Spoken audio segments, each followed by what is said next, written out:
días. ¿Quién vive en Nicaragua? Gente que no vende patria. Bienvenidos y bienvenidas a Sin Fronteras. Hoy es el último programa. Nos vamos de vacaciones, entre comillas, la próxima semana. Hoy es 9 de septiembre de 2022. Con Carlos José Hurtado y con Luis Enrique Guerrero. Cuando son las 6 de la mañana con 29 minutos. Sin Fronteras, la revista con William Griggs Vivado. En la primerísima 91.7 y 105.3 FM.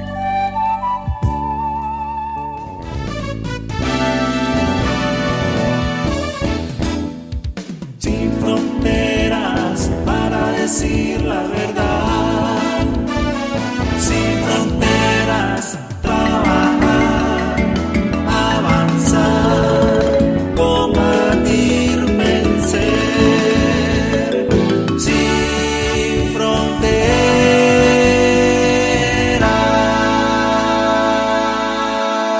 Bueno, quiero saludar a dos cumpleañeros. Primero el profesor Elmer Ramírez España.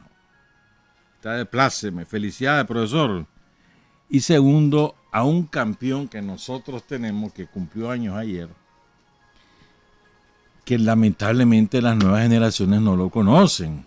Estuvo aquí en Nicaragua el año pasado, porque él vive en México. Y le dieron la medalla a Alexis Argüello, el año pasado, el 1 de julio. Estoy hablando del maestro Arturo Bone. Así lo conocemos, pero su segundo apellido es Zapata, Arturo Bone Zapata.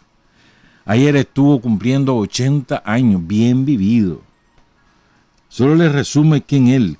Ganó 2 campeonatos mundiales de billar como nicaragüense y un campeonato mundial como mexicano, porque él se fue a finales de los 70, o sea, se fue a estudiar optometría allá a México, se enamoró y se casó. Y ya después se hizo mexicano, pues. Entonces ya dejó de competir como nicaragüense y pasó a competir como mexicano. Pero ya había ganado como Nica 2 campeonatos mundiales de billar. Y luego ganó uno como mexicano. Pero además, fíjate, según cuentan en su biografía, desde los 5 años le gustaba el billar. Imagínate vos, 5 años. ¿Ah? A los 11 años se fue a una gira por Centroamérica y México. Éxito total. A los 14 años ganó su primer campeonato nacional. A los 15 lo repitió y después en el 59 impuso una marca para América Latina en aficionados. Ejecutó 8 carambolas en serie. Imagínate vos lo que hemos visto, por lo menos el billar, lo que ustedes que son cantineros ahí seguramente han andado al billar. 8 carambolas en serie, sí o no, que es una salvajada. ¿Ah? Ese es nuestro Arturo Bon. ¿Ah? A los 19 años se coronó por 6ª vez campeón nacional de carambola a 3 bandas. Impresionante. El currículum de Arturo Bon como deportista es impresionante. Además, un caballero, un patriota. Don Arturo sabe muchas más cosas que nosotros de las luchas antiimperialistas, de las chanchadas que han hecho las grandes potencias. Se mantiene al día. Un saludo a don Arturo Bone, que nos escucha allá en México y que con frecuencia nos escribe, nos señala cosas, nos manda información y le agradecemos por toda su colaboración con el programa. Felicidades, don Arturo. Ya sé que fue ayer, pero bueno, ayer no hubo programa. Bueno, y esto es muy bonito. El miércoles les pedimos a los sandinistas que nos ayudaran a comprarle un televisor y un celular a Jorlin Alexander Granado Martínez. No sé si a él le dicen Jorlin o Jorlin, porque él lo escribe con J, así está en su cédula. Entonces Jorlin, que vive en la comunidad Las Cañas número 2, ayer estaba en rehabilitación, porque él no falla su rehabilitación de las piernas, a fortalecer esas piernas, con la esperanza de alguna vez volverse a poner en pie. Lleva 4 años sin poder caminar. Está flaquito, por cierto, lo vi muy flaquito. Porque en las fotos del año pasado estaba todavía relleno, pero lo vi flaquito. Entonces, bueno, los compañeros de la Coerco de León, Tránsito Tey, el compañero Tránsito, que fue alcalde de León, nos escribió durante el programa el día miércoles, y ayer se fueron. Los de la 2V de la Coerco, más el Sindicato de Trabajadores de la Coerco de León, compraron el televisor, compraron el celular y se lo fueron a dejar. Lo encontraron en la ciudad de Matagalpa porque había terminado su rehabilitación. Ahí se encontraron también con el compañero Alberto Castro, que es el secretario político del Distrito 2 de la ciudad de Matagalpa. Hubo un pequeño acto. Ese chaval tiene un espíritu salvajada, hermano. Y entonces resulta que hay otros compañeros que nos van a ayudar en esto. Hay una compañera que tengo aquí los nombres de 3 compañeros. Espérenme, estoy buscándolo. Loida Vázquez desde Alemania. Harvin Membreño desde Los Ángeles, de California. De San Francisco. ¿No te dijo dónde? ¡Viva Rosario! Bueno, Harvin Membreño, otro compañero que vive fuera del país. Y espérame que hay otro, un compañero Carlos que ya lo mandó el dinero. Parece que no estamos en internet. Espérame. A ver. De apellido Corea, si mal no recuerdo, es el compañero. Si vos me lo mandaste, ¿no será que ya lo borré? Qué desastre. Bueno, no lo tengo, pues. Entonces son 3. Aquí está. José Corea desde Winnipeg, Canadá. Este es el compañero que nos ayudó. José Corea nos ayudó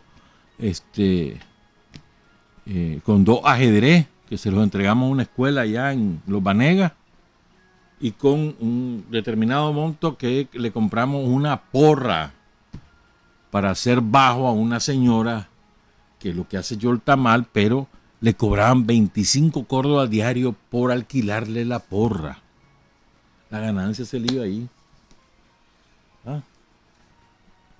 Y entonces, muchas gracias al compañero José Corea. Entonces, les pedimos a ellos 3 que nos autoricen para utilizar ese dinero. Le vamos a comprar una computadora al compañero. Porque ahora la V, por lo menos lo que me dijo uno de los compañeros de una institución de Managua, la V están recogiendo también su platita. Entonces, vamos a juntarla con la otra platita y le compramos una computadora que puede ser una laptop o una PC, pues eso ya se decidirá después. Entonces, cualquiera que quiera contribuir, vamos a hacer eso con el compañero Jordan. Y les presentamos ya la fotografía, cuando el chaval está recibiendo su teléfono, su televisor, un bicha televisor, hermano, como dicen los caribeños. Bicha televisor. No es cualquier chochada la que le mandaron, la que le llevaron.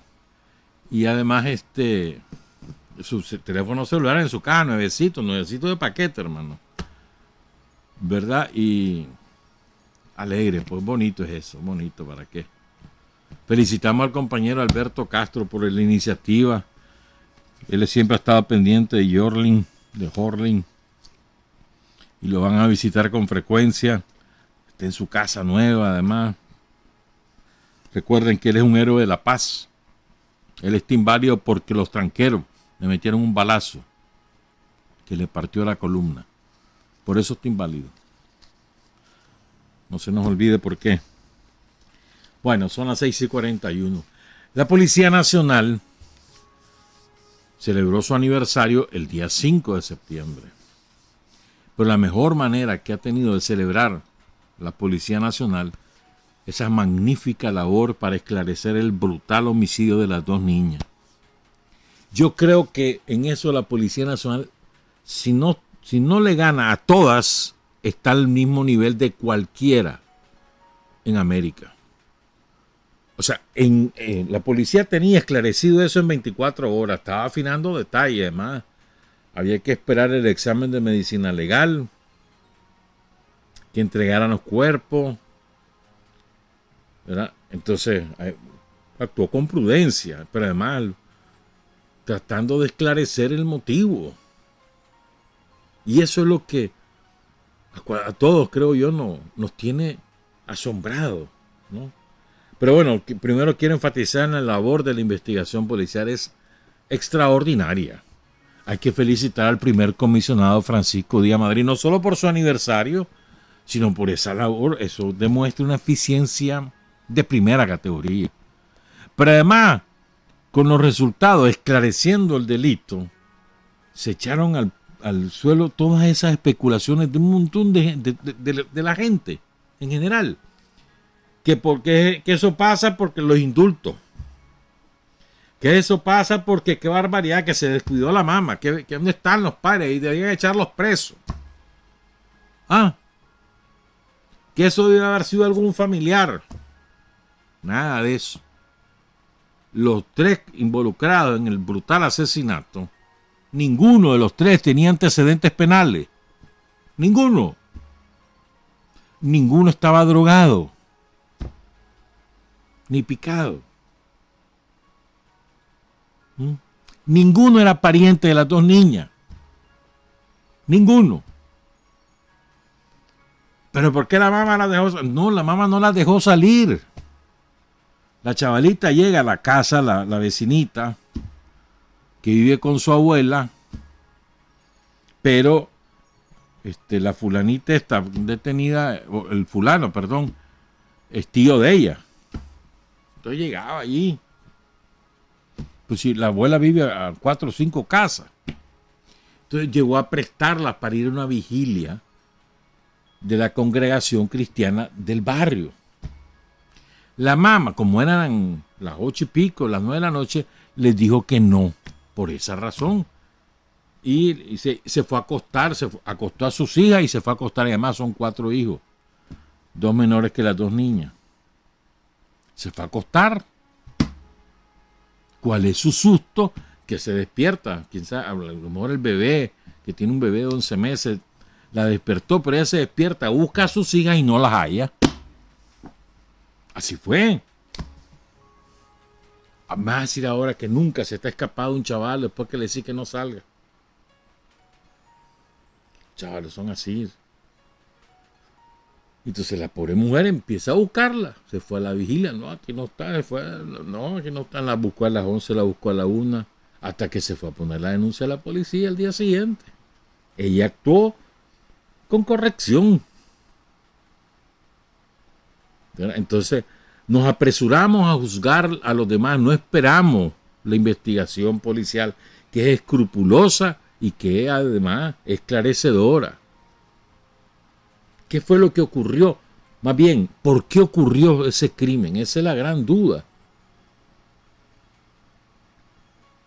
Lo que queda más o menos esclarecido es qué fue cómo pasó, o sea, qué pasó. Llegan a 2 chavalas. El principal asesino, yo no quiero estar mencionando sus nombres. Los nombres de los criminales, ¿para qué? Entonces, el autor de material se la lleva a su cuarto, empieza a manosear a la chavalita grande. La chavalita protesta, aquel insiste, la chavalita se resiste. Entonces aquel se arrecha, agarra un bloque, y se lo deja caer en la cabeza y la mata. La niña está ahí al lado, la otra niña, viendo todo. ¿Te imaginas el horror? Entonces la asfixia. Y todos esos gritos, todo, la chavala sabe, la compañera de vida del criminal, sabe. Entonces, ¿qué puede llevar a un muchacho de 19 años? Así que ni siquiera tenía jugada la vida, como decimos aquí. No, 19 años. Ese chavo no se ha terminado de formar, hasta 22 más o menos ya. Pero 19 años. ¿Qué puede conducirlo a matar a 2 criaturitas indefensas? ¿Y qué puede conducir a la mujer de él a apañarlo Y después el otro chavalo que nos mandan a llamar, de 16 años, el otro chaval. La chavala tiene 18. Entonces, más bien la interrogación es nuestra. O sea, cuidamos nosotros de enseñar a nuestros hijos, a nuestros nietos, a nuestros bisnietos el valor de la vida, el respeto a la vida ajena, el máximo respeto. Lo cuidamos. Yo recuerdo que hay una categoría en psicología o en psiquiatría, pues, el profesor Briones me puede aclarar, pero hay personas que no son capaces de desarrollar ningún tipo de empatía con ningún ser humano, ni siquiera consigo mismo. Pero no son capaces de desarrollar sentimientos de amor hacia nadie. Solo los primitivos, el deseo de comer o el deseo o el apetito sexual y algo más. Pero son incapaces de tener afinidad o empatía con nadie. Quizás ese es el caso de este chavalo, que son los que después se vuelven asesinos en serie. Pues. Pero más bien ahí somos nosotros, hermano.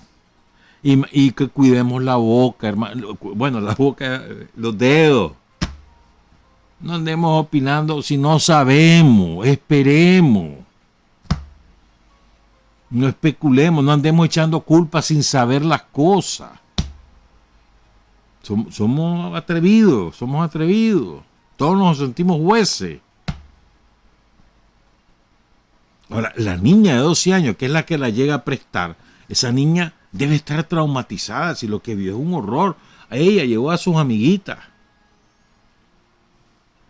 No sé si fue testigo presencial o no, pero esa niña debe estar traumatizada. Da pesar. Tenemos que aprender de esa situación. Tenemos que aprender. Toda la sociedad. ¿Verdad? Y como decía un compañero, me decía ayer o antier, pero si son chavalos normales, sí. Vos los ves en la calle y los presumís asesinos, me vas a decir ahora. No. Chavalos, normales y comunes. Jamás pensar que pueden llegar a ese horror. Que yo creo que somos nosotros los que tenemos que reflexionar como individuos, como familias, como comunidad, como sociedad. Hay que reflexionar. Ya te digo, ¿cómo podés culpar a la mamá? El papá trabajando, soldado de la Fuerza Aérea, ahí en el aeropuerto. El papá está trabajando.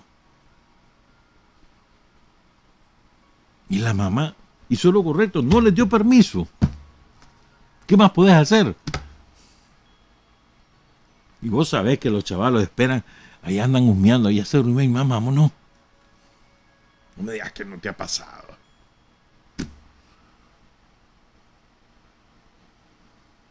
Ya fueron sepultadas ayer, allá en su comunidad. Llegaron relativamente rápido porque se esperaba que llegaran hasta mañana, pero no. Con ayuda del ejército, el ejército se encargó de transportarla. Y queremos saludar, darle el pésame, pues, a Norbita Urbina Damasio, a Salustiano Joseph Cardenal, madre y padre de las dos niñas. Las niñas se llamaban Iris Joseph Urbina, de 7 años, y Micaile, de 10 años. Y tienen 2 hermanitos, Cheslor Joseph Urbina, 4 añitos, y Ashley Naomi Joseph Urbina, de 11 meses. Una tragedia, de verdad que sí. 6:51. Bueno, la próxima semana va a ser muy intensa para todo el sandinismo. Vamos a las asambleas de consulta de los candidatos que preliminarmente inscritos el Frente Sandinista. Esas candidaturas son sujetas a cambio, para ver qué piensa todo el sandinismo. Están previstas las asambleas en todos los municipios y distritos del país la próxima semana, hacer de vacaciones para los empleados públicos, pero de mucho trabajo para el sandinismo. Nosotros no somos empleados públicos, ¿verdad? Pero vamos a aprovechar esta pausa para cargar energías. Bueno, entonces quiero hablar de dos cosas. Bueno, dos que son muchas. El otro día... Espérame. Bueno, sí. Vale, vamos así. El otro día yo les decía que uno de los mayores problemas que tenemos en nuestra sociedad en general, entre nosotros los sandinistas en particular, y en el mundo entero, la sociedad occidental, entre comillas, es que nos hemos dejado penetrar con tal profundidad por los conceptos de la clase dominante del capitalismo mundial, que nos terminamos creyendo los cuentos que ellos nos tiran. Te voy a dar un ejemplo y después voy con el otro. Nos han demonizado a la República Popular Democrática de Corea. Ni siquiera le decimos su nombre. Ellos abrevian la República Popular Democrática de Corea como Corea Democrática. Y nosotros hemos asumido el nombre que le dicen los yanquis y los imperialistas europeos. Corea del Norte, no hermano. Su país es Corea Democrática. Y la han demonizado y nosotros nos hemos creído ese cuento que son atrasados, que reprimen. Hermano, yo estuve en Corea Democrática durante la época de Kim Il-sung. Era parte de la delegación que encabezó el presidente Daniel y la compañera Rosario Murillo. Y ese país, yo me acuerdo que quedaba admirado, hermano, en cada manzana de Pyongyang, la capital, en cada manzana había un policlínico, por ejemplo. Aquellas calles limpísimas y la gente limpísima. No me vengan con cuentos. Que las agresiones que ha sufrido Corea Democrática en estos 40 años han sido brutales y la han empobrecido. Claro, y ese pueblo se mantiene cohesionado. Jamás ha dudado de su historia ni de sus líderes. Que nosotros, no, que qué barbaridad que le tienen el culto. Esa es su manera de ser. Igualito en Japón, el culto al emperador. No vengan con cuentos. Pero es Japón. ¿Ves? La sociedad capitalista y toda su maquinaria de propaganda han demonizado a los líderes de Corea Democrática, a Kim Jong-un, a Kim Jong-il. Los han demonizado, son los diablos. Y nosotros no creemos eso. Te voy a dar otro ejemplo. Kim Il-sung, el fundador de la República Popular Democrática de Corea, es el primer revolucionario que adopta como ideología nacional el marxismo-leninismo de acuerdo a la realidad de su país y le denomina la idea Suche. Es el primero.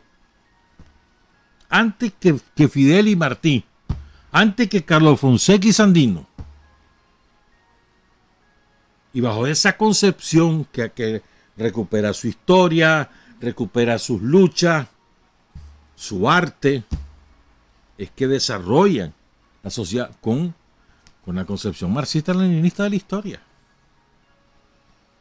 Y miren ustedes, o sea, los yanquis nunca han dejado de agredir a ese pueblo, nunca. Y ese pueblo coreano derrotó a los japoneses, derrotó a los franceses, derrotó a los yanquis. Con la ayuda de Stalin, de la Unión Soviética, de Joseph Broz Stalin, ¿verdad? Y derrotaron a los yanquis y obligaron a los yanquis a partir de ese territorio. Y Corea Democrática, si los yanquis no se han metido, Corea Democrática sería una sola. Los yanquis la partieron en el paralelo, no me acuerdo cuánto. Y se adueñaron del sur. ¿Verdad? Pero ese es un ejemplo. ¿Por qué estoy hablando de Corea Democrática? Porque ayer hubo hoy para nosotros, una decisión trascendental. Corea Democrática asumió como parte de su doctrina militar las armas nucleares. Y lo aprobó una ley que define de que las armas nucleares son parte de su defensa estratégica y que serán usadas si el país es agredido. Y que ningún líder puede negociar las armas nucleares. Las armas nucleares están fuera de toda negociación política con cualquiera. Ayer lo decidieron. Y esa es la manera de defenderse de ellos. Porque han sufrido agresiones a lo largo de toda su existencia. No los han dejado en paz. ¿Verdad? Entonces nosotros, en lugar de buscar información alternativa, asumimos como verdad todo lo que nos dicen estos malditos propagandistas de los yanquis, de los europeos, franceses, británicos, alemanes, españoles, italianos. Todos esos son unos malditos. Los dueños de esos medios de comunicación que responden a los intereses del poder mundial capitalista. Y nosotros nos terminamos creyendo todo eso. No, hermano. Ese pueblo coreano es heroico. Heroico. ¿Cómo ha resistido? Y ahí están. Unidos. Ahí no se andan con cuentos, ¿viste? ¿Por qué crees que los yanquis no han entrado ahí de nuevo? ¿Por qué crees que los coreanos del sur no se han metido? Porque saben que si se meten no salen. Por la capacidad de combate que tienen los coreanos democráticos y porque están unidos y organizados y bien armados. Entonces, la ley se llama la política de armas nucleares. Son 11 párrafos. Y hay dos cositas que quiero resaltar. Se trata de una acción irreversible, advirtió Kim Jong-un. 1. 2. Dice, más bien en su discurso recordó Kim, los yanquis no solamente nos quieren quitar el derecho a autodefendernos, sino también aniquilarnos.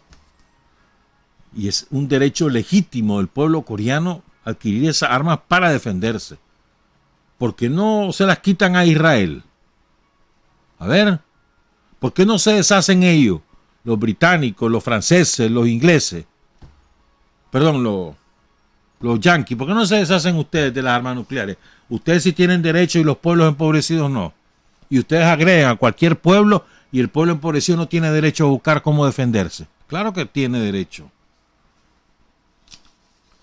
Entonces, nosotros no es que nosotros lo vamos a hacer, pero ¿cómo no vamos a respetar el derecho de ellos a defenderse?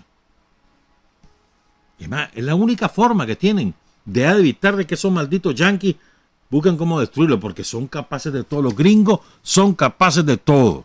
Y si no me creen, vuelvan a ver lo que hicieron en Hiroshima y Nagasaki. Son capaces de todo. Ya tenían derrotado al ejército japonés. Ya lo tenían derrotado. No había ninguna necesidad. Y Harry Truman decide asesinar a decenas, centenares de miles de personas en 2 ciudades. Destruirlas. Entonces, los yanquis son capaces de todo. Y tiene derecho el pueblo de Corea Democrática a prepararse y armarse como les sea más conveniente. Dice Kim Jong-un, la legalización de la fuerza nuclear es significativa porque se ha trazado una línea para que ya no podamos negociar sobre nuestras armas nucleares. La utilizaremos como último recurso, dice. Pero si hay un ataque hostil, vamos a usarlas. Que impongan sanciones, este era el otro elemento, por 100 días, 1000 días, 10 años, 100 años. No vamos a renunciar al derecho a la supervivencia y a la legítima defensa de la que depende la seguridad del país y de su pueblo. Nunca vamos a renunciar a las armas nucleares. Kim Jong-un. No se trata de una amenaza, le dice. Pero sépanlo, si nos agreden, inmediatamente usaremos las armas nucleares. Y es así, hombre.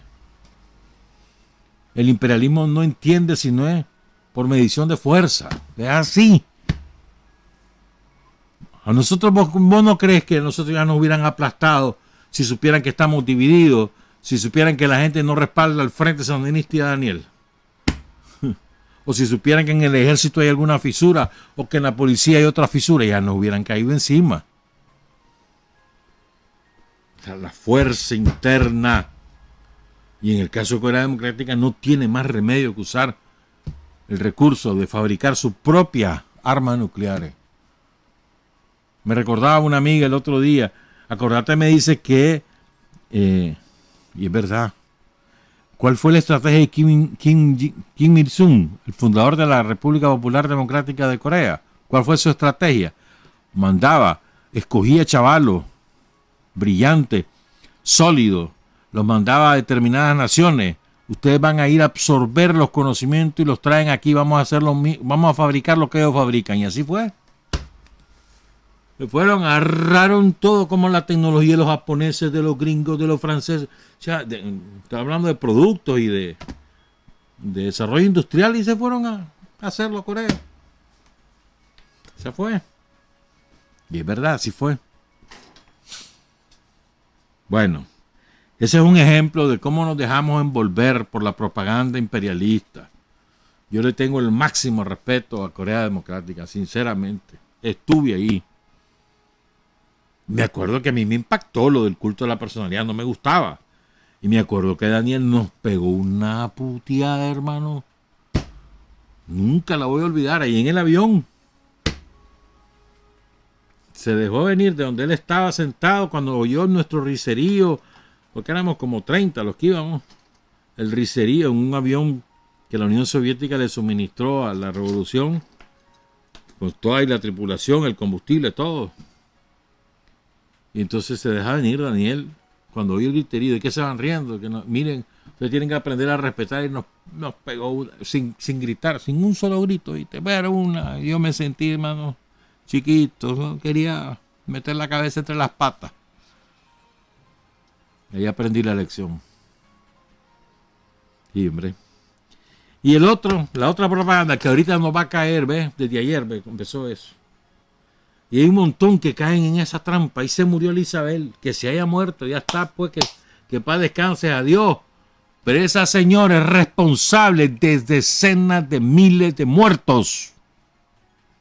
Y me quedé chiquito en la cantidad de millones de muertos. Del despojo de una patria completa a un pueblo entero. Esa señora es responsable. Esa señora es responsable, corresponsable de las guerras contra el pueblo de Irak, contra el pueblo de Afganistán, contra el pueblo de Libia, contra el pueblo de Siria. Esa señora es responsable del despojo de las Malvinas al pueblo de Argentina. No me vengan con cuentos y no la saquen de la responsabilidad, porque ella es la jefa suprema de la Fuerza Armada Británica. De eso vamos a hablar al regreso, son las 7:05. Hay hombres que luchan un día y son buenos. Hay hombres que luchan un año y son mejores. Pero hay hombres que luchan toda la vida. Esos son los imprescindibles. Coerco es de Managua, el sindicato de Managua, todos los compañeros son de Managua. Primera burrada, me aclara Tránsito Tey y me aclara Tirsa Sainz. Y la segunda burrada es que no, el asesino es verdad. El asesino principal sí estuvo preso por ladrón, pero lo sacaron porque la víctima no llegó. ¿Te fijas? No se presenta al juicio y ahí no hay acusador, váyase, pues y ahí. A los 3 meses lo soltaron. Hecha las dos relaciones. Y me recuerda otro amigo que Corea Democrática es la fabricante del AK coreano, tan bueno como el AK ruso, ¿viste? Pregúntenle a los compañeros que tienen experiencia militar. Hablemos pues de esta señora, la Chabela. Porque esa es otra cosa, hay que decirle reina Isabel, la Chabelita. ¿Cuál es el problema? ¿Qué falta de respeto? Wow, falta de respeto, ¿por qué? ¿Por qué? ¿Por qué te compras esos cuentos? Esta señora... Yo le voy a contar cosas y vas a ver, yo te aseguro que te vas a quedar sorprendido. Y fíjate que ni siquiera me puse a buscar los datos, porque es como para también echárselo en cara de las barbaridades que hizo la Margaret Thatcher al pueblo británico, o de las barbaridades que le hicieron a los irlandeses durante los años 50, 60 y 70. Ni siquiera me metí a eso. Vamos a hablar de territorio del fenecido Imperio Británico. ¿Ya? Recuerden, la Chabela era la jefa de las Fuerzas Armadas Británicas. No es el primer ministro de Gran Bretaña, no. La decisión la toma la reina o el rey y firman. Si no hay esa firma, no se hace. Y ella tiene que estar de acuerdo, o él. Porque ahora va a ser el viejo Carlos. Carlos III se va a llamar. Corrupto, recibió reales como 5 millones de dólares en mano, efectivo. Y eso no lo digo yo, lo dicen la prensa británica, el Times y otros diarios. De la familia de Bin Laden. Lo habían matado a Bin Laden hacía 2 años, y llegaron y le dieron al pitch en una bolsa de una tienda de lujo.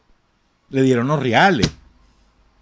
En serio, busquen el diario Times de Londres, ahí está la información. Ese corrupto ahora ser el rey, y hay que rendirle el pleitesía santo. ¿De qué? Si ese es otro ladrón. No, hombre. Por derecho, a mí me enoja cuando nos dejamos atrapar por la propaganda imperialista. Como ser humano, pues sí, pues no me voy a alegrar que se murió, pero tampoco estoy de duelo. Ni me alegra, ni me entristece, me es indiferente. A mí. ¿Ya? Fíjate bien. Te voy a contar algunas cosas, te decía. Ya te digo que el Carlos un ladronzuelo cualquiera. Pero no solo es eso es lo que se sabe. Hay chanchadas peores. Y hay un pedófilo ahí en esa familia. De los que estaba metido con ese empresario que murió en la cárcel. También el empresario que traficaba con las niñas, que la mujer le llevaba a las niñas. Ahí en Estados Unidos, Epstein, creo que es el apellido. Ese tipo, socio de uno de los de la familia real británica. Si ese está podrido, esa es la podredumbre andante. Que el pueblo británico se ha creído ese cuento todavía por siglos, de siglos que han vivido. Ese es cuento de ellos, hermano. Pero que no me lo impongan. Quieren estar engañados con que esos son el máximo representante de su esplendor pretérito. Muéranse engañados ustedes, pero no me traten de engañar. No, hombre. Ando envenenado, es verdad, hombre. Y eso que yo soy ciudadano británico, ¿sabía? La vida da muchas vueltas, hombre. Pero quiero contarles cosas, pues. Solo me imagino al tal Carlos con las bolsas de Carson, una tienda de lujosísimo que hay en Londres. O sea que solo vos podrías ir de aquí con tu billetal, hermano. Imagínate que te cuesta un pantalón $4,000. Eso es un ofensivo. Solo porque es de tal cosa y de tal otra. No, hombre. Pues ahí en bolsas de eso. Como delincuente, como un vulgar delincuente. Y después lo depositó el tipo en una fundación. La fundación es famosa. Es que tengo tantas cosas que decir. Voy a seguir, sí. Porque es que quiero trasladarle esta información, ayudarle, darle un tip pues, para que después ustedes investiguen. Miren. El Imperio Británico ha sido el más grande de la historia de la humanidad. El más grande. Su época de esplendor, que empezó con la victoria y terminó con el Papa. No, terminó con Isabel, con el Papa, con Jorge. ¿Quién lo acaba el Imperio Británico? Stalin. No, que fue Hitler, Stalin. Joseph Broz Stalin. ¿Por qué? El ejército rojo, cuando derrota a los nazis, derrota a los británicos. Aunque ellos aparecían con el cuento, no, ya estamos en la guerra, nos bombardearon a nosotros, pero ustedes financiaron a Hitler con la idea de que Hitler se fuera a meter a la Unión Soviética y destruyera al primer gobierno de obreros y campesinos de la historia. Esa era la idea de los británicos. Cuando se fueron ensartados, no les quedó de otra. Pero es Stalin, el gran artífice. Después se desmoronó ese imperio y empezaron todos los procesos de descolonización e independencia de todos los países dominados por Gran Bretaña. Conquistaron Australia. ¿Y para qué le sirvió a Australia? Como la cárcel.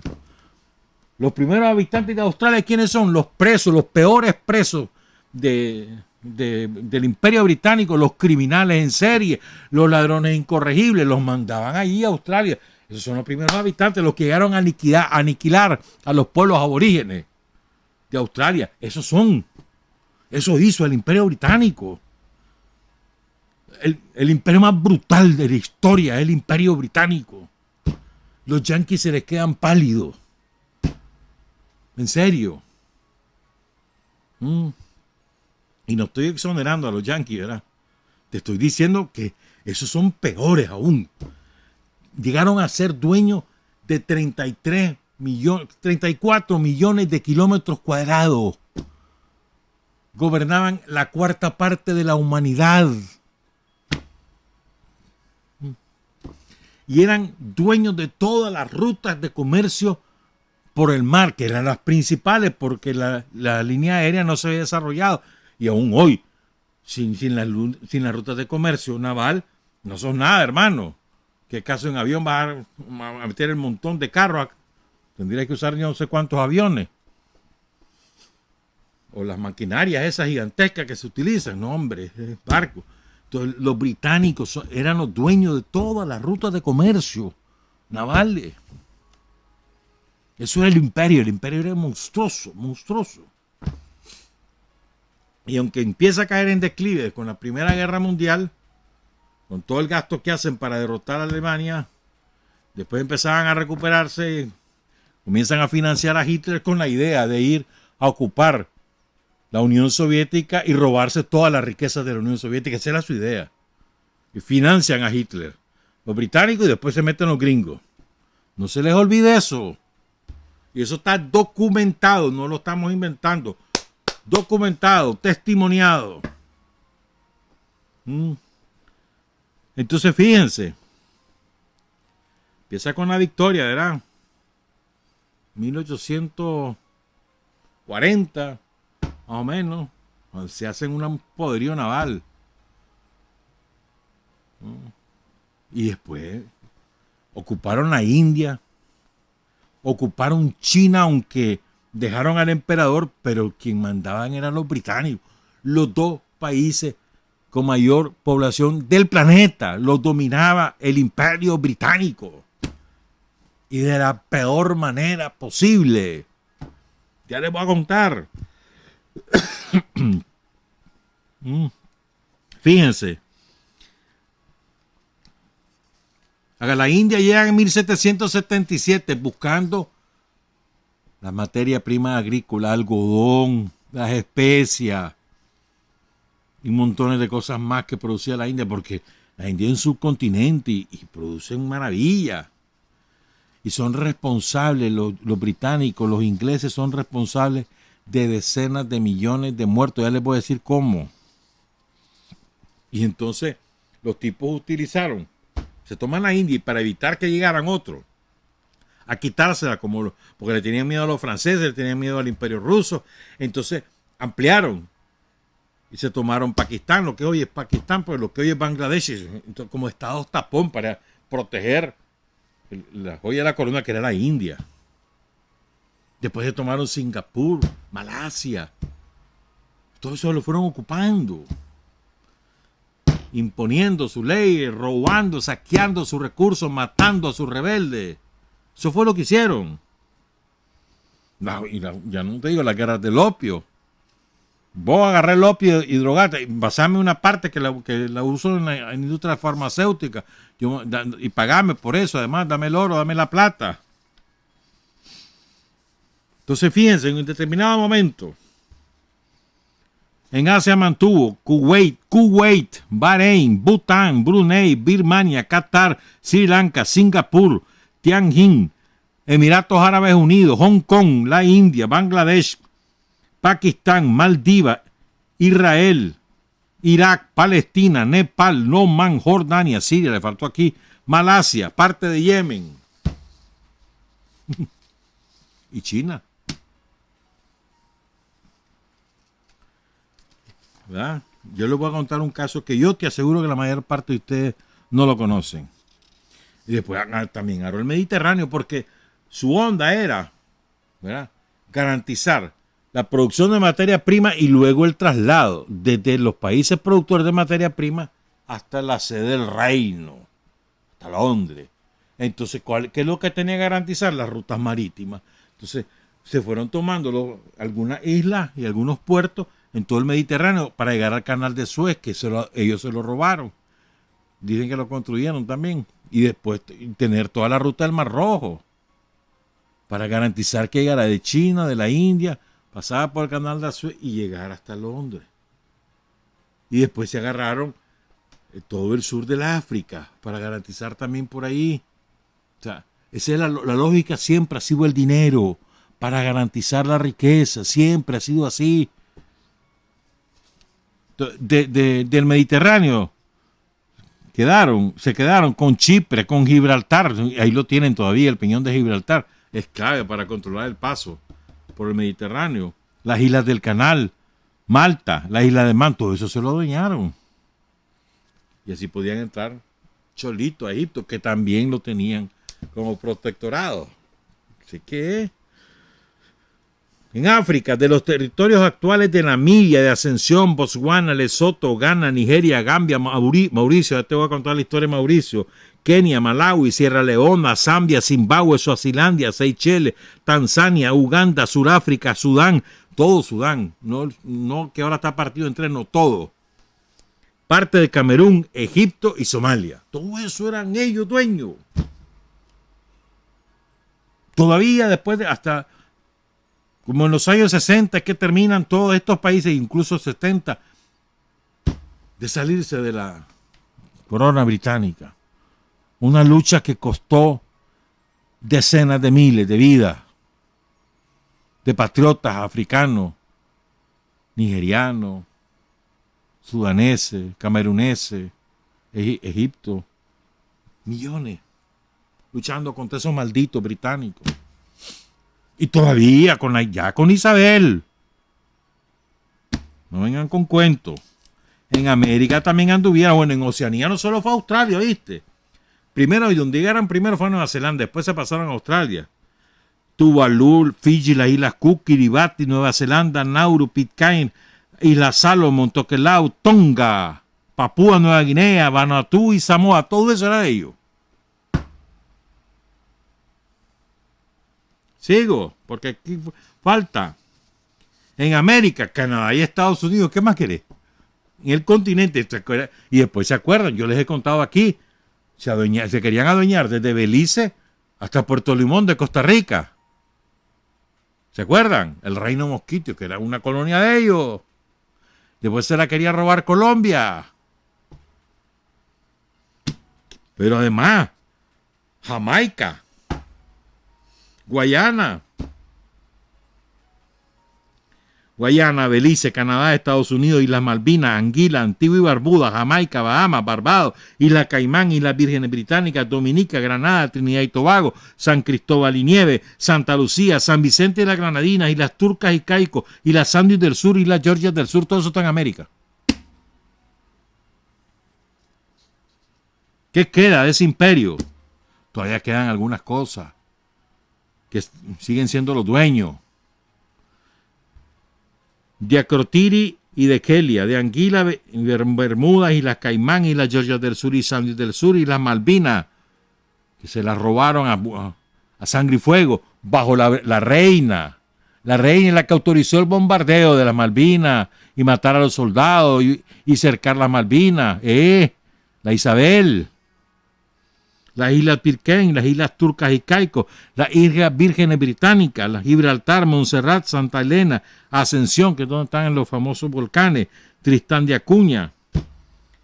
Y también se han adueñado del territorio antártico, hermano. O sea, estás hablando del extremo sur del planeta, que tienen que andar. Pues allí. Y se pelean con Chile y Argentina la posesión de la Antártica.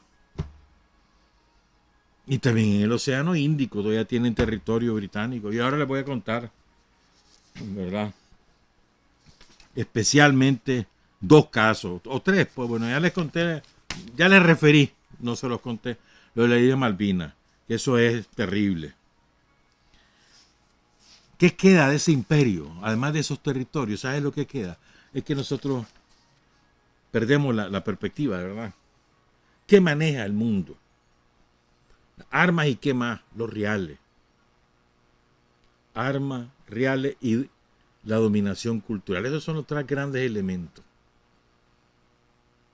Armas, reales y dominación cultural, que lo hacen a través de la religión y a través de los instrumentos de comunicación de masa. ¿Verdad? Entonces, ¿quién maneja los reales en el mundo? ¿Vos crees que son los yanquis? No, hermano, son los británicos. ¿Quién crees vos que es el dueño de todas esas lavanderías que hay de las Islas Caimán, de todo? Los británicos. Por eso que son tan poderosos. Porque siguen manejando los reales y roban a lo descarado. No le acaban de robar al pueblo de Venezuela casi 30.000 millones de dólares en oro. Robados. No hay otra palabra. Porque dice que son de Juan Guaidó, que es el presidente de Venezuela. Un presidente que ni existe. Se lo robaron. Ese es el estilo.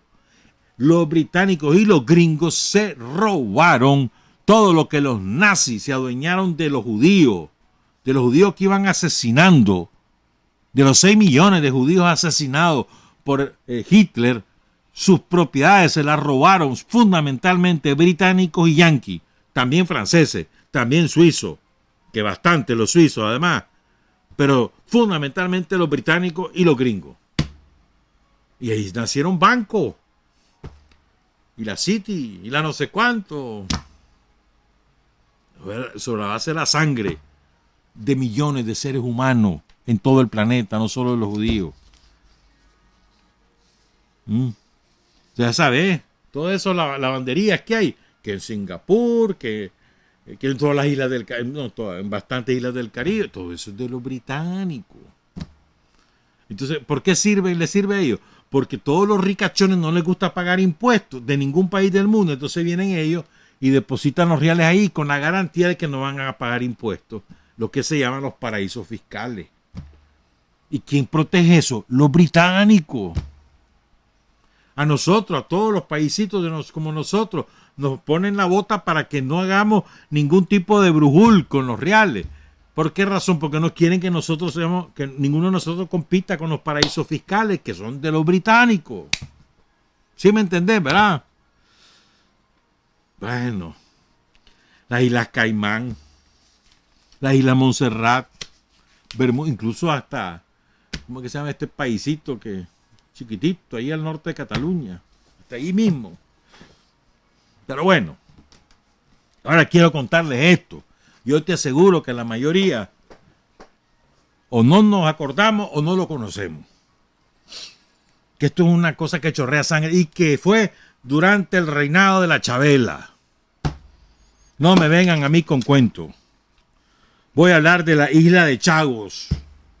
Hoy Diego García. ¿Qué fue lo que ocurrió ahí? Fíjense. La isla de Chagos queda frente a Mauricio. No, es parte del archipiélago de Mauricio. Queda un poco lejos, pero es parte. Tenía su propia etnia. Poca gente, pero son su propia etnia. Los yanquis le echaron el ojo. ¿Verdad? Y le echaron el ojo porque tiene una posición geopolítica militar excepcional para instalar una base. Como los británicos eran los dueños de Mauricio, Entonces los yanquis se arreglan con los británicos y le dicen, alquilame esa isla. Esto es verdad, ¿oíste? Esto está documentado por la Corte Internacional de Justicia de la Haya. Entonces le dicen los gringos a los británicos, alquilame esa isla, pero la quiero sin gente. Y eso fue lo que hicieron. A los que no los mataron los agarraron literalmente a la fuerza y los llevaron a Mauricio. Y saben, para este pueblo originario de Chagos, los perros eran parte de su vida, no solamente por el afecto filial, sino también porque eran indispensables para la pesca. Lo primero que hicieron fue matarles a sus perros para que se murieran de hambre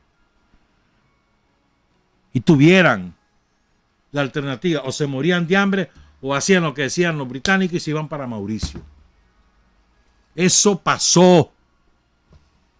Eso no es ningún invento. Eso pasó en la década del 60. Todavía en el 80 llegó el Imperio Británico a decirle, miren, aquí les voy a dar $3 millones a todos para que se los distribuyan.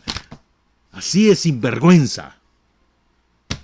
¿Quién autorizó eso? La Isabel. Ya les voy a contar cómo es.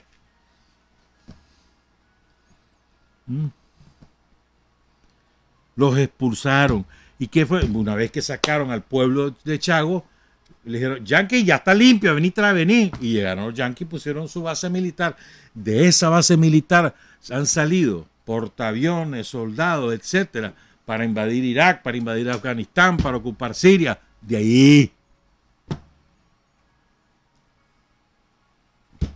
Vamos. La Isabel. La Chabelita. Chabelota, le deberíamos decir. ¿Cómo era que se llamaba? ¿Qué? La Chabela, la del cura, la del confesionario. La Chabela, ¿verdad? ¿Cómo es que se llama el programa cómico? Que es una maravilla. Ese que son con Sergio Corona y también estuvo ahí otros cómicos mexicanos. Muy bueno, pues la Chabela. Pongan esto. Pongan cuidado. Se lo voy a leer porque es que no hay desperdicio aquí.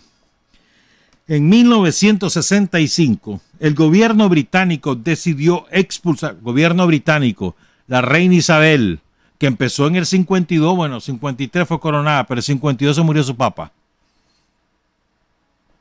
O sea, ya tenía 13 años de estar mandando las Fuerzas Armadas.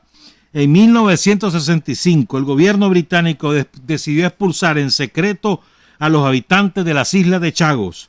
Toda la población fue declarada prescindible, desechable. Y comenzó un acoso permanente como privarlos de alimentos y suministros básicos. No dejaban que llegara ningún barco a dejarle leche, aceite, sal, ni siquiera medicamentos. Impidieron los británicos que llegaran los barcos a dejarles esas cosas. Asesinaron a sus perros, que eran de gran utilidad para la pesca, y toda clase de animales menores y mascotas para que no tuvieran nada que comer. El objetivo era aterrorizarlos para que se fueran de la isla, con el consentimiento de las autoridades de Mauricio, porque las puso el imperio. Como aquí pasó cuando nos robaron San Andrés y Providencia y todo el Mar Caribe, que ya lo recuperamos. Igualito, aquí lo hicieron con un títere, que era Adolfo Díaz. Bueno, allí también pusieron sus títeres en Mauricio. Ya después se independizó Mauricio, ya es otra cosa, pero en aquella época era una colonia británica. Entonces crearon allí en la isla de Chagos la British Indian Ocean Territory. Son malditos estos desgraciados. Y ellos se encargaban de impedir que regresaran a su patria, a su isla, los chagosianos. Después aquí está, gringo, ya no hay nadie, no te preocupes, ya no tengo a nadie aquí, ni perros de Géledis. Felices los yanquis, su base militar. Y le Paganini a los británicos. Y no es de ellos, es del pueblo de Chagos.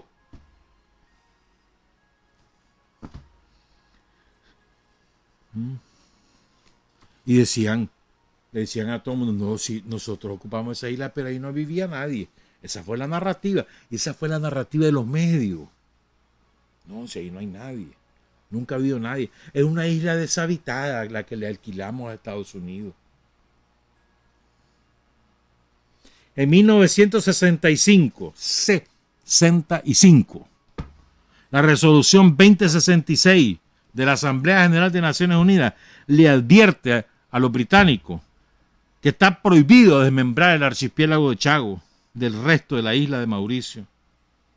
Está el proceso de independencia de Mauricio. Y lo que hicieron los británicos fue robarle la isla de Chagos. ¿Me entendés? Sometieron el caso a la Corte Internacional de Justicia de La Haya, que involucraba a Chagos, Mauricio y el Imperio Británico. Y la Corte interviene a solicitud de la Asamblea General de Naciones Unidas, que le formula 2 preguntas. ¿Está completado el proceso de descolonización de Chagos?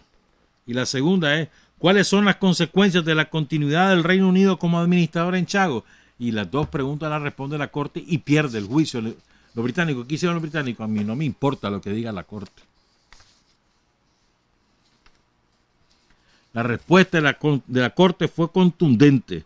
Estamos frente a un caso de separación ilícita de su territorio. Se trata de un hecho ilícito internacional continuado que genera responsabilidad internacional y el Reino Unido debe poner fin a la administración colonial. Ya van a entender por qué es que la Chabela es responsable. Espérenme. Luego vino el Tribunal del Mar,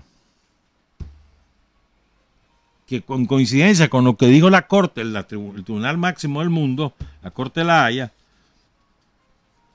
decide que la República de Mauricio tiene soberanía sobre la isla de Chagos. Porque estaban peleando los límites. Entonces Gran Bretaña sostenía que Mauricio no se podía meter a las aguas de Chagos para proteger la base militar de los gringos. ¿Verdad? Y entonces no, le dice el Tribunal Marítimo, no señor, la isla de Chagos es de Mauricio, usted salga de ahí, respete la Corte de La Haya y los límites marítimos de Mauricio son más allá de la isla de Chagos porque eso es de ellos. Y entonces le dice el Imperio Británico, ¿qué me importa lo que vos digas? El Reino Unido no tiene ninguna duda sobre nuestra soberanía. Son sinvergüenza. Sobre el territorio británico del Océano Índico, porque así es el eufemismo que ocuparon, como ya te dije, para designar a la isla de Chagos, a las islas de Chagos, que ha estado bajo soberanía británica desde 1814. Serán cabrones. Mauricio nunca ha tenido soberanía sobre Chagos. Y el Reino Unido no reconoce su reclamo. Entonces le respondió el primer ministro de la época, 1980. El reino se llamaba Pravin Kumar Jugnauth. El Reino Unido, les dijo, debe ajustarse ahora plenamente al derecho internacional. Debe poner fin de inmediato a su ocupación ilegal del archipiélago de Chagos. En el año 2000, oigan lo que aquí viene la Chabela. En el año 2000, hace 22 años, hace poquito, la Corte de Justicia de Gran Bretaña le dio la razón al pueblo de Chagos. La Corte de Justicia de Gran Bretaña. Y declaró ilegal la expulsión del pueblo de Chagos de su patria, de su isla. Y declaró ilegal, por lo tanto, la matanza del pueblo de Chagos. ¿Ya? Pero el compromiso británico era que debía entregarle el territorio, la isla de Chagos, a Estados Unidos. ¿Sabe cómo le decían? Limpio y desinfectado. Sin habitantes, sin indios. Como le decía aquel viejo desgraciado español Miguel de Unamuno. Así le decía a Darío. Ese indio no sabe nada. Se murió Darío, así lo trataba. Después rectificó, pero ya muerto. ¿Eh? Bueno. Fíjense entonces cómo entra la Chabela. Eso dice la Corte de Justicia de Gran Bretaña, del Reino Unido.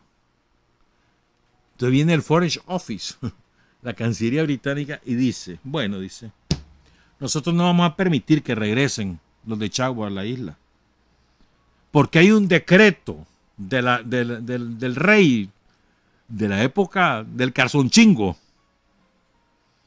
que con solo la firma del rey es suficiente para tener que justificar ni dar ninguna explicación a nadie sobre lo que se hace. O sea, que lo que diga el rey, eso se hace, no me importa lo que diga ni la corte, ni el parlamento, ni nadie. Entonces, como Inglaterra había expulsado al pueblo de Chago, entonces ahora lo hacía de manera salvaje, ya te dije cómo, cercándolo, matándolos de hambre, forzándolos a morirse. Ahora lo hacen civilizadamente. Entonces vino la reina y firmó. Jamás dijo, esta boca es mío, en la Chabela, para defender al pueblo de Chago. Jamás. Entonces, cuando veamos toda esa parafernalia, que va a durar hasta como el 10 de septiembre, eso, van a embotar con esa chochada. Que si llora, que si no llora, que si la coronación, que si el entierro, que si llega fulano. Vas a ver, ahí vas a ver. Y entonces nos ponen, ay, pobrecito, mirarlo, el príncipe, mira la princesa. Y nosotros de baboso que ahí caemos. Con todo el imaginario, ¿no? Los reyes, porque los reyes son buenos por sí mismos. ¿Quién te ha dicho? ¿Quién te ha dicho? ¿Y quién cree que mantiene toda esa opulencia en la que viven todos estos parásitos de la sociedad? La pagamos nosotros, hombre, con todo lo que nos roban. Algunas han producido ellos algo. Ahora les quiero contar lo que hicieron en la India. Lo de la India no tiene nombre, hermano. 7:42. Recuerden que la próxima semana no hay Sin Frontera. Oigan lo que pasó en la India. Solo te voy a contar lo de las hambrunas, nada más. No te voy a contar la lucha por la independencia que la encabezó Gandhi, nada de eso. Ni las matanzas que después. Pero te quiero contar sobre todo lo siguiente. Vean, esto es muy importante. Sumamente importante. Luego quiero buscar para leérselo completo. Los británicos son los padres de esta manera de actuar que después la adoptaron muchos de los imperios. No todos, pero muchos de los imperios sí. Se la voy a leer. Verán. La India y el milenario imperio chino, inmensamente superiores en recursos, territorio y habitantes a los británicos, son los mejores casos para comprender que la acción británica sobre su enemigo para dominarlo comienza varios años, décadas antes del primer disparo. Para ellos, la guerra no se reduce solamente a un acto de fuerza, sino que es precedida, antes de hacer la guerra, por una serie de medidas que permiten conocer al enemigo, desorientarlo, manipularlo, debilitarlo, aislarlo, enfrentarlo con sus amigos, y cuando están dadas las condiciones, caen con la invasión. Para los británicos, la división incluye el fomento de la subversión y el terrorismo, la droga y la prostitución, el fomento de minorías y las guerras internas entre fracciones tribales o religiosas. Todo eso lo usan. Después lo copiaron los gringos. Lo copiaron los franceses, los belgas, los holandeses. Esos holandeses que le ponen así como no. Si esos son los que parieron el apartheid en Sudáfrica, de lo cual voy a hablar también. Los holandeses y los británicos son los responsables de la barbarie que se llamó apartheid en Sudáfrica. Pero bueno, se lo voy a repetir. Los británicos, antes de tirar un balazo, antes, cuando le ponen la mira a un pueblo, a un territorio, ¿qué hacen los británicos? Antes de cualquier cosa. Lo desorientan, lo manipulan, lo debilitan, lo aíslan, lo echan a pelear con sus amigos y cuando están dadas las condiciones, caen con armas. Lo primero que hacen es conocerlo. Y entonces empiezan a dividir, a echar a pelear, a debilitar, a hacerlo sentir menos. Es que esa es la gran propaganda, ¿no? Los yanquis son invencibles, los británicos son invencibles. Uy, uy, uy, avión. Aquí en Nicaragua les hemos demostrado que no es así. Te hacen el uy, uy, uy. Cuidado, ahí vienen los yanquis. Lo sabes. Te iba a hacer un gesto que ya sabes cuál es, ¿verdad? Pero voy a seguir. Ya te dije que ando envenenado porque es que me da una rabia que nosotros caigamos en esas trampas. Les quiero contar lo de la India, hombre. A finales del siglo XVIII, una compañía, una empresa se adueña de la India. ¿Verdad? La Compañía de las Indias Orientales.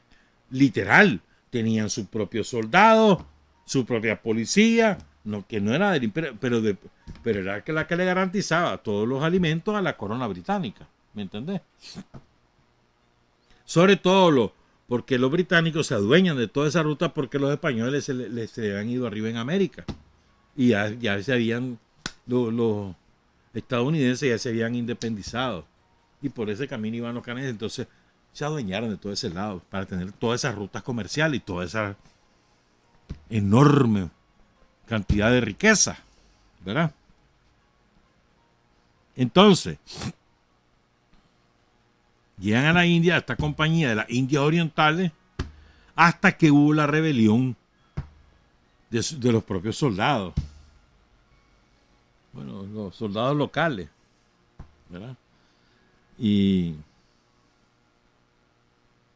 entonces, a sangre y fuego, interviene el imperio, se dice ya no vas a hacer bola que va a mandar, va a ser la corona, le imponen un gobernador, el Raj británico se llamaba esto. ¿Ya? Después de la rebelión de los cipayos, por eso se llama los cipayos, porque el cipayo era el soldado local nativo entrenado por una potencia colonial al servicio de sus intereses y contra su propio pueblo. Eso es un cipayo. Por eso se le llama así, ¿me entendés? O sea, ¿cómo aquí? ¿Quién eran cipayos aquí? Los guardias somositas, cipayos. Cipayos de los yanquis. O sea, reclutados entre la población local, los entrenan, pero defienden los intereses extranjeros de la del poder colonial y no de su pueblo. Entonces, después de la rebelión de los cipayos, entonces ya entra el imperio británico y arma lo que se llama, te dije, el Raj británico. Entonces, oigan lo que pasó.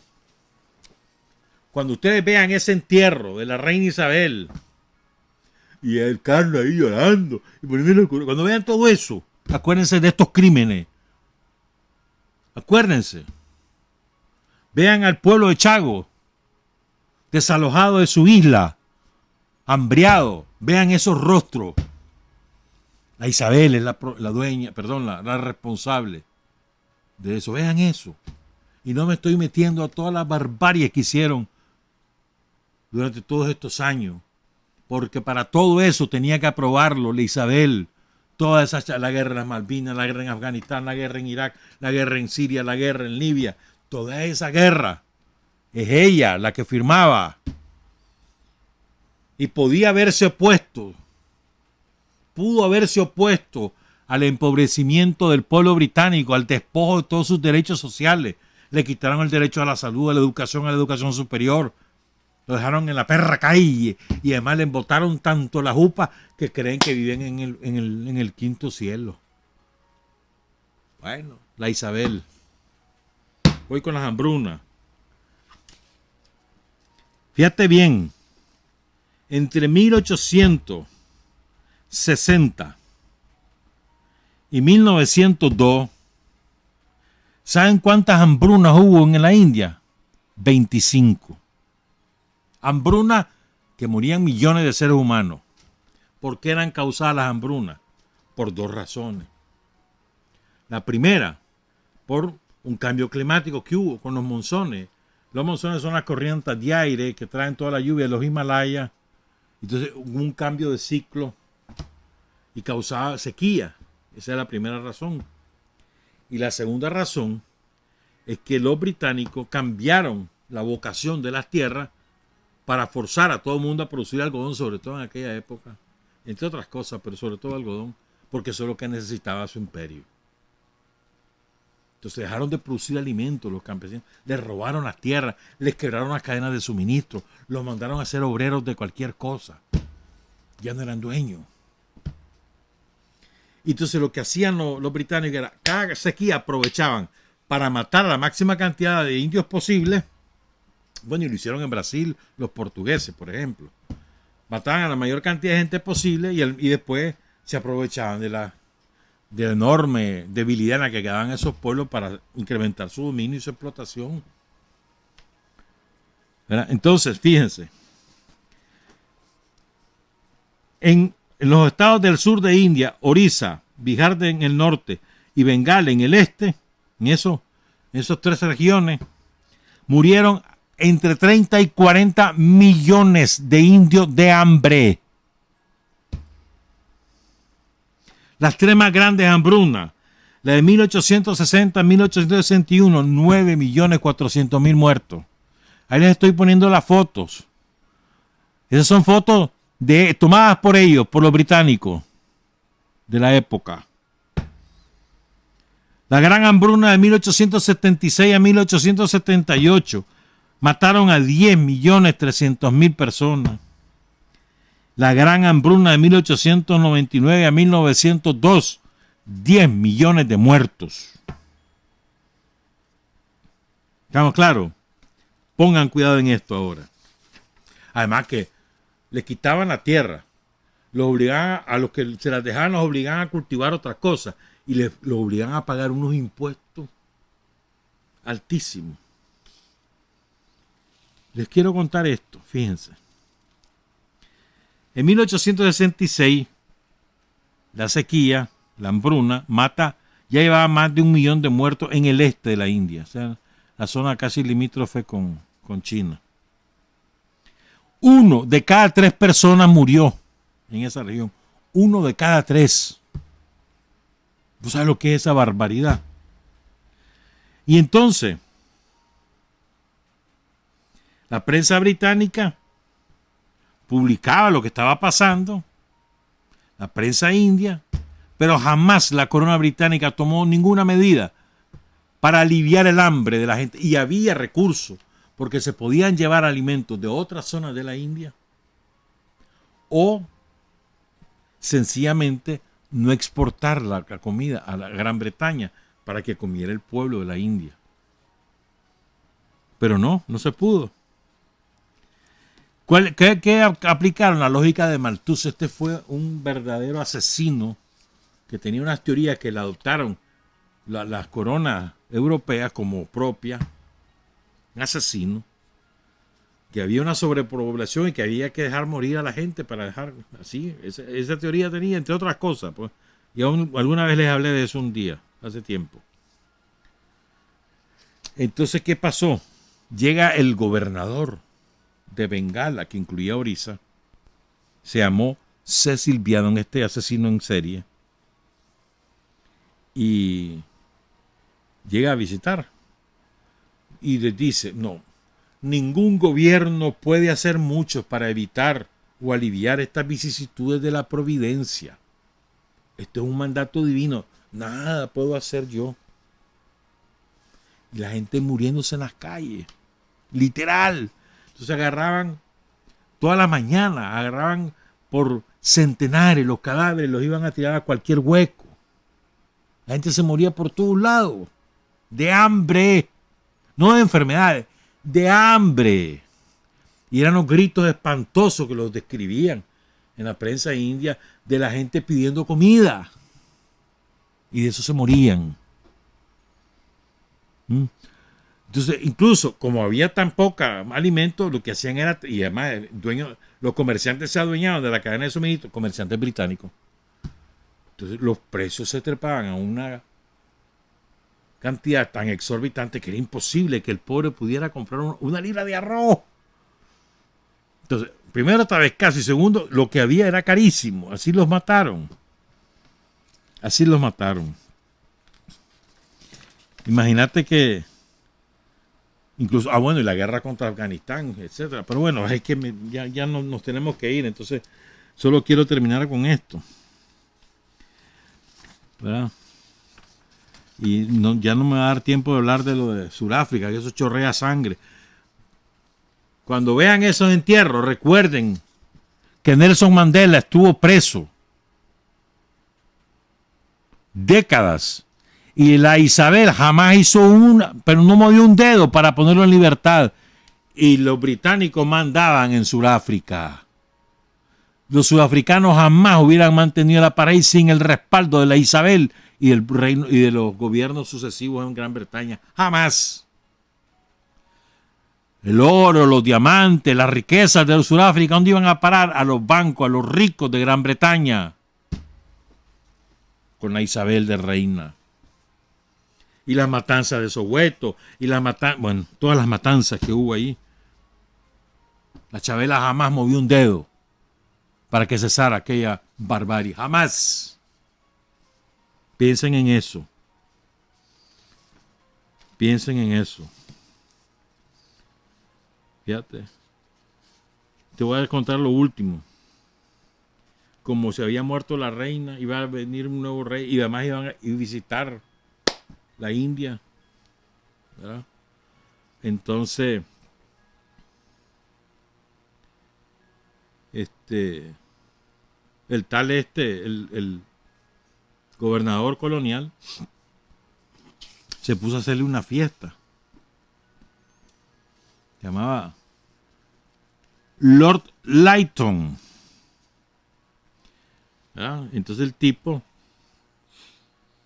quería hacerle una fiesta porque venía la coronación de la Victoria como emperatriz de la India. Y vos te tragas el cuento porque hay una película, entonces que mirar la Victoria y te tragas el cuento. Entonces pongan cuidado.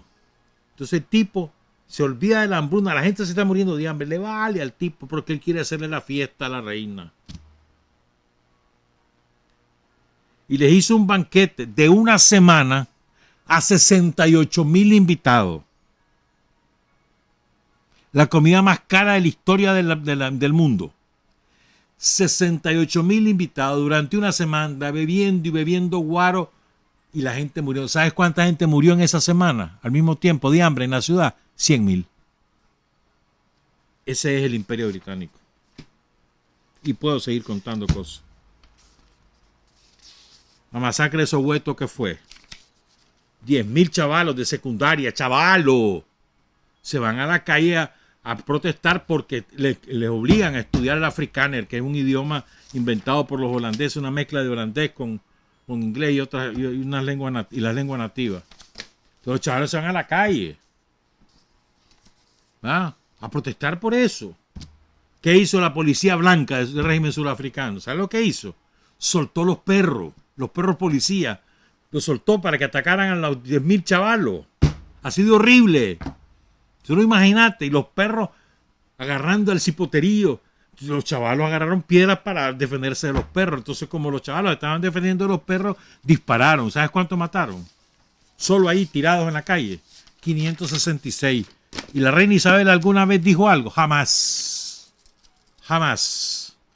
La Chavela solo se ocupaba de consumir lo que le asignaba el régimen británico por la vía de los impuestos de los ciudadanos británicos, que a su vez vivían parasitándonos a nosotros.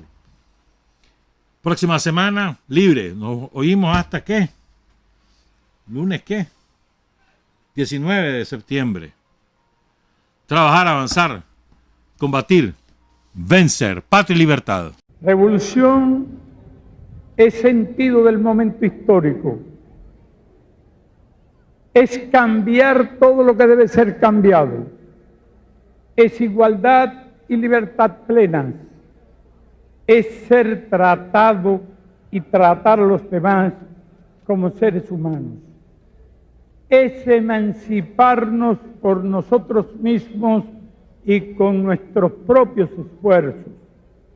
Es desafiar poderosas fuerzas dominantes dentro y fuera del ámbito social y nacional. Es defender valores en los que se cree, al precio de cualquier sacrificio. Es modestia, desinterés, altruismo, solidaridad y heroísmo. Es no mentir jamás ni violar principios éticos. Es convicción profunda de que no existe fuerza en el mundo capaz de aplastar la fuerza de la verdad y las ideas. Revolución es unidad, es independencia, es luchar por nuestro sueño de justicia para Cuba y para el mundo, que es la base de nuestro patriotismo, nuestro socialismo y nuestro internacionalismo.